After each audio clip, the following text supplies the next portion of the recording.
The outrage over the dual attacks on the Nasser Hospital in Khan Yunis continues to grow as Israel faces accusations it's breached international law, not only opening fire on a hospital, but killing journalists in the process.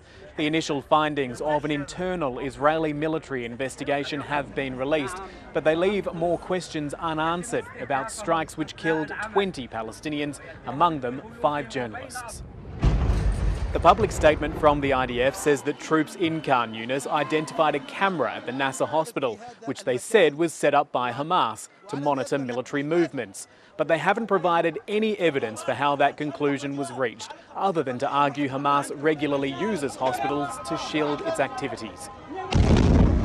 International news agencies have multiple live cameras set up across Gaza, providing skyline and street scenes.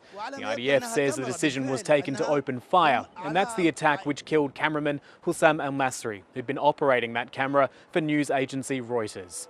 What the statement doesn't address or even reference is the fact there was a second strike on exactly the same location moments later.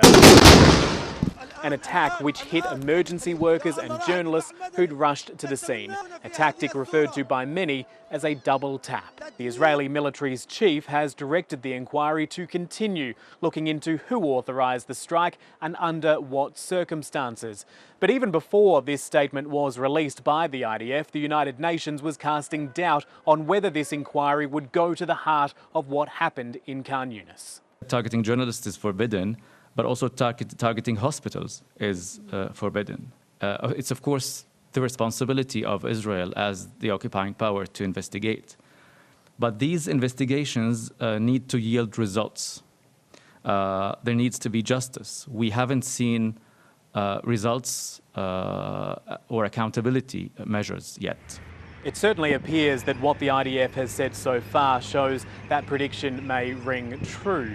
The full investigation may provide more of those answers, with Israel promising transparency and insisting it only targets Hamas. But what has been seen so far will only fuel accusations that comments such as those are hollow.